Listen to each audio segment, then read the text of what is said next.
Welcome to my channel, Have a Cup of Coffee with CJ.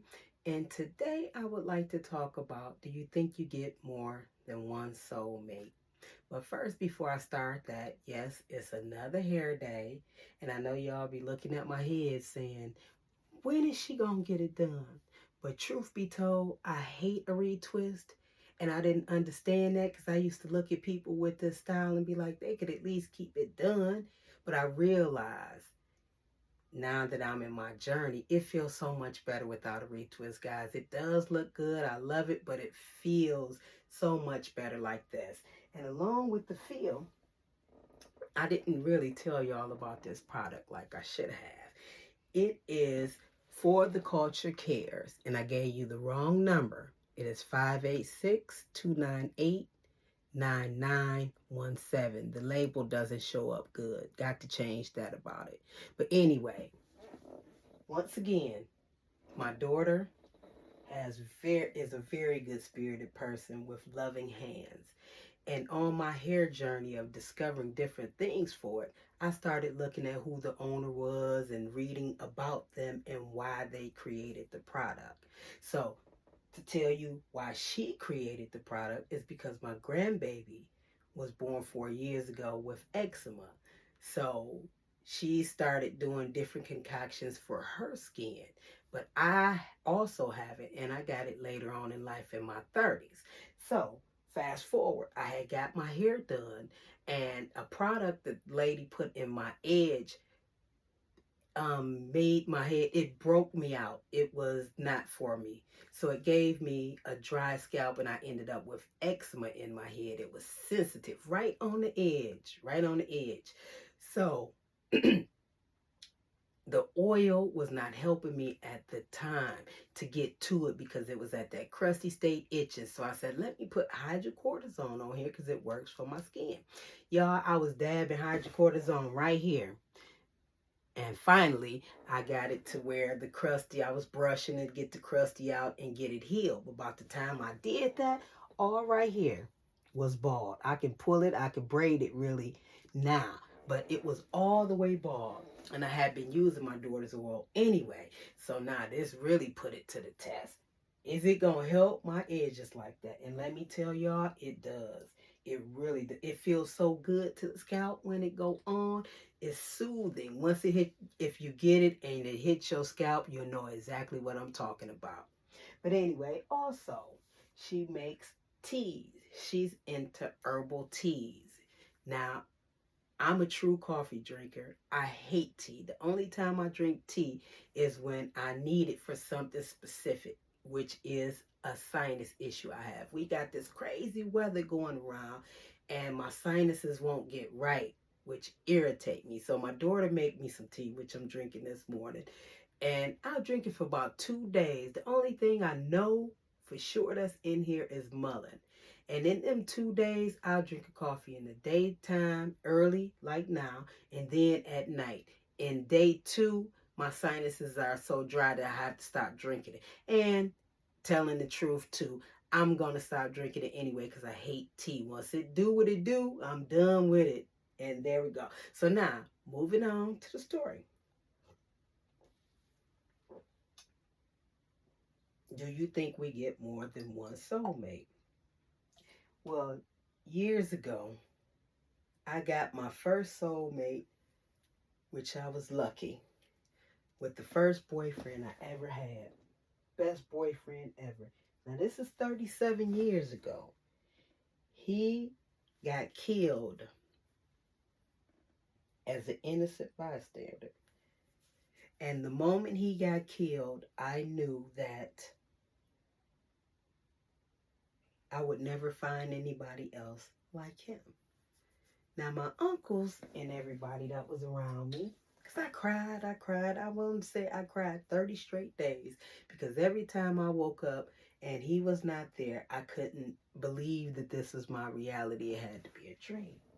So for 30 straight days, I'm going to tell you, I know I cried. And I didn't get over him for years, but I started dating before then. But going back to the original story, it's been 37 years. And I have not found anybody like this man. People was telling me while I was crying at 18, oh, you 18, you young, you gonna find somebody else. But deep in my soul, I knew that this man was different and original and cut from a different type of cloth. And I hadn't dated nobody, but just the feel of him in my soul. And some people might know what I'm talking about, but most don't because they never had a true soulmate. They think because they was in love it was a soulmate, but that's not what makes a soulmate to me. What makes a soulmate to me is one who takes care of all your needs and wants. And I'm not talking about material wise. I'm talking about in every way possible. Know you in and out and adjust around you, and you do it for them, which some people will say is being henpecked. And I got accused of that and was ashamed until he got killed that I was being called henpecked. But anyway, going back, this person did he came at a time in my life where God sent him to me. I was in a dark place, going through some things with our family, and this man was there. About the time the family matter had resolved itself 9 months later, he was actually dead. And as I said, I was 18 at that time. First boyfriend ever. First boyfriend ever. And God sent me a true soulmate. A true soulmate. I still feel him till today. Now, I have been in love with other people, but it is not the same feeling. It's not the same feeling of someone knowing you. No, you don't have to say anything. You could tell a person something is not wrong with you, but when they see you and look at your face and they know, and they also know when to give you the space to marinate in whatever is going on, to give you a chance to share it. They're not pushy. They know it's there, and if they know that you trust them like that, that you're going to share it, they back off and let you come. See, because I'm that type of person. I'm a marinator. I want my mate to know everything about me and how I work, because in the end, you are the person that's around me the most, to hear my most inner thoughts. So when something is wrong with me, I need you to know that it's wrong with me. I need you to know, because I might not be thinking clearly. As you get older, you know, things change about you, and you don't want to feel like you can't take care of yourself or something, because some people got mental issues going on, and I'm not one of those people. I'm just talking how you want your mate to know you. I want my mate to be with me forever. See, and I'm 57. I've never been married, so some people think it's just me, but it's not me, because I started off, and most people don't get this, because I talked to a 90-year-old man a few years ago. He had been married 3 times, and he told me, because I'm a caregiver, he never thought not one of the wives was truly in love with him. He don't know what it feels like to have someone who was truly in love with him. Now back to what I'm saying. I got that the first shot in my life. God gave me a top tier alpha man. And a top tier alpha man is what I just described to you. Take care of all your needs, gets to know you, and he don't even have to ask you what your needs are. He just do them. And that's love.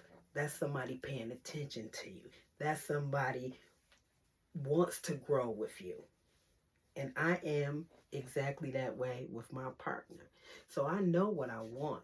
So for these self-proclaimed relationship gurus, everybody's life isn't the same. Some people, such as myself, I've never been married because I never wanted to get divorced. And the couple people I asked, it was elements there that I knew that I couldn't put up with for a lifetime. So I could not do that. because I have came from two top tier men. The first two. First, my father, top tier. Took care of the whole family, wanted for nothing. My mom didn't have to ask him. He took care of her needs because he loved her like that. And he loved his children. And he wanted to be a family man, more devoted to the family. He was more devoted to the family when it came to finances because we didn't get his time like that. And I understand why we didn't get his time, but it still doesn't hurt less. But I had a top tier father, so I know what top tier is. And then I followed up with my first boyfriend at 18 because I was a late bloomer, y'all. I was into sports and all different things. I seen guys, knew they were cute and all that. And I was also a little scared to date because I was scared of what my father would say, because he had already caught me with somebody that was a few years older than me. And it was like, nope, you ain't but 16, he 19, that's too old for you. But I understand, and he was right at that time. But moving on, I also had a soulmate best friend who was a guy. He died in 22.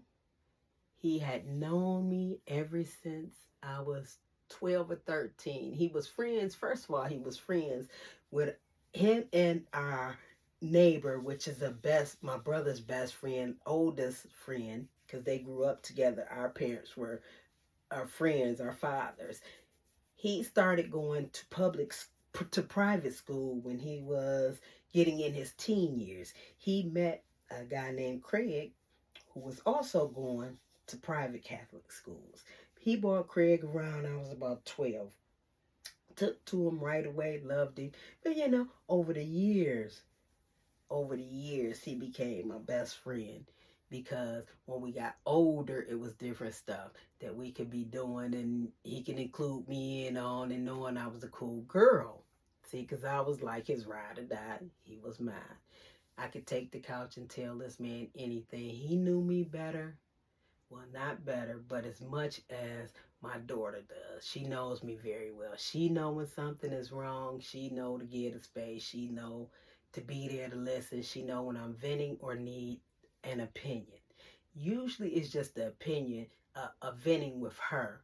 Craig I would ask his opinion because some things you want to keep from your kid because you don't want to worry them because you don't want to worry them about what you're going through. But anyway, Craig paid attention to me over the years and we became extremely tight by 19.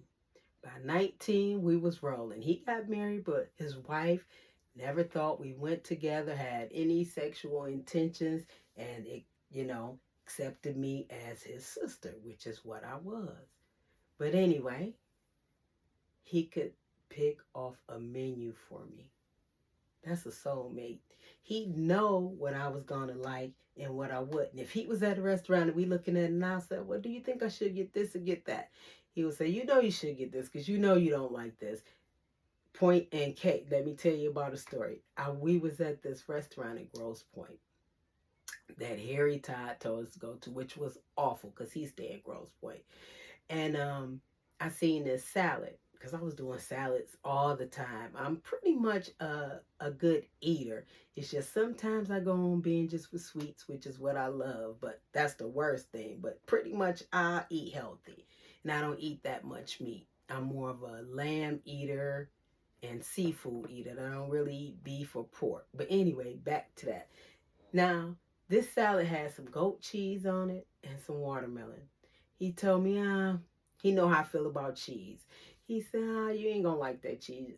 It's too pungent. I said, how you know? But I liked it, the combination of how the salad was built. I know watermelon might not sound good on the greens. It was an all green salad. I want to say spinach and different stuff was on it. And he was like, you're not gonna like that. So I was like, you don't know what you're talking about. I got the salad anyway. And the first bite I took, he knew I didn't like it. But to defy him, I kept eating it, and when I couldn't eat it no more, he just bust out laughing and said, "You don't like it? I know you don't like it." I said, "No, I can't eat another bite of this." And we laughed. But he knew. That's the type of stuff you miss. Somebody that just know when you need an opinion, and know when you just need to vent, and not judgmental. Everybody should have somebody like that in their life, because it's much better than any drug you can get on to for mental depression, unless you're chemically unbalanced. Having somebody that truly know you is nothing like it. It's nothing like it. So my next mate, I know exactly what I'm looking for. Two things that I know I can't do without in a relationship at this stage is someone who cooks and someone who don't mind massaging my body, because I need some hands all over me. And I will do the same. Now, I'm not big on cooking, but I will cook. I will do all your cleanup and all that, and massages, most definitely, because that I don't mind. I like touching my mate's body. But anyway, thank you guys for your time. And I want to know, do you think you get more than one soulmate? Because I feel like a soulmate is someone who knows you inside out. I had a mate that was one, and a best friend that was one. And I and what confused me at first about a soulmate is, when you look at movies and think about that stuff, the people get together and grow old together. But that's not what a soulmate is. God did not tell you how long you get with that person. It's just, if you're lucky enough to have it in your life, it's a feeling like no other. It is one of the best feelings, and I would say the best feeling in the world, for one person or a few people to know you inside and out on this earth and know who you are. Thank you guys for listening. I really would like to know your opinion. But another thing before I let you go, I have not gave y'all a fashion thing, because I started talking about fashion and realized it's got to be more than fashion. I got to give you a throwback. This is a throwback. And all the stuff won't be a throwback. This is a Versace pump. Okay. Now the patent is in there because the shoe was too big for me at the time. And I got this Versace pump in 1995 at my father's death. I wore this to his funeral because the color code was cream, because that was the color suit he was supposed to wear, Versace suit. But they couldn't get it around him, and they switched to black. So he and my brother had a black Versace suit, and me and my mother both shared a pair of shoes like these and a Christian Dior suit. And I would still have that suit today if it wasn't for people handling my stuff. Like I told you, in the midst of moving and doing different things, you can't find things. And that is very sentimental to me. Just like I kept the shoes from 95, I would have had the suit to show you as well. But I do got a picture. So thank you for listening once again, and have a great day. Please like and subscribe and tell me what you want to talk about.